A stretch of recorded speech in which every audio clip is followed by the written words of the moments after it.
आपल्या आजोबा पंजोबांना जी जमीन आपल्याला दिली होती ती आपल्या नातवंडाला त्या कंडिशनमध्ये आपण देऊ का? द्यायची असेल तर बदल हा आपल्याला आपल्यापासूनच करावा लागेल। तुम्ही पाहू शकता माझ्या जमिनीची माती ही किती भुसभुशीत आहे। यावर्षी ढ्यांच्या जमिनीत गाडल्यामुळे मला शेणखताची गरज सुद्धा भासली नाही आणि कोणत्या खताची गरज भासली नाही। जमीन ही माझी उन्हाळाभर झाकेल राहिली आणि या शेतीची जी तर पाण्याची गरज सुद्धा कमी झाली।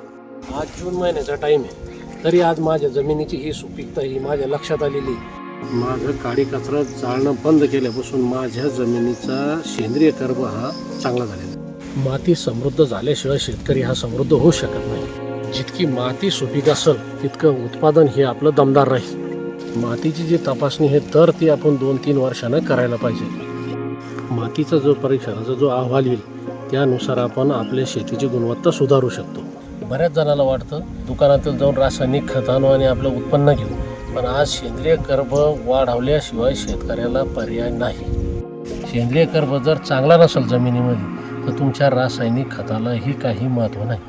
बायोचार, याचे गांडूळ खत, हिरवळीचे खतं याचं मी प्लॅनिंग केलं, त्याच्यानंतर मला हे सर्व याचे रिझल्ट दिसायला लागले आणि मायक्रो प्लॅनिंग केल्यामुळंच मला याचं उत्पन्न दिसायला लागलं।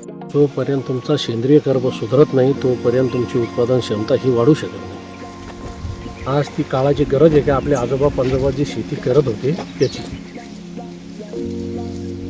आपल्याला जो खर्च आहे शेतकऱ्याने त्याचा विचार करावा आणि जिथं जास्त उत्पन्न आपल्याला घेता येईल त्याचा प्रयत्न करावा।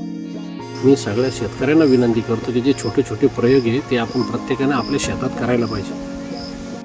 माझी जमीन ज्यावेळेस मी माझ्या मुलाला देईल तर ती सुपीकच जमीन देईल। विवेक भाऊने ज्या गोष्टी सांगितल्या जसं त्यांनी बायोचार टाकलं किंवा त्यांनी हिरवळीचे खतं आपल्या शेतामध्ये केले आणि त्याचे परिणाम आज त्यांना दिसायला लागलेले आहेत आणि ते स्वतः सांगतायत आपल्याला की त्यांची जी रासायनिक खताची जी गरज होती ती कमी झाली। एक ना असे फायदे त्यांनी आपल्याला सांगितलेले आहे। धन्यवाद विवेक भाऊ, तुम्ही असेच दिवसेंदिवस प्रगती करत राहो आणि शेतकऱ्यासाठी एक आदर्श बनव। धन्यवाद।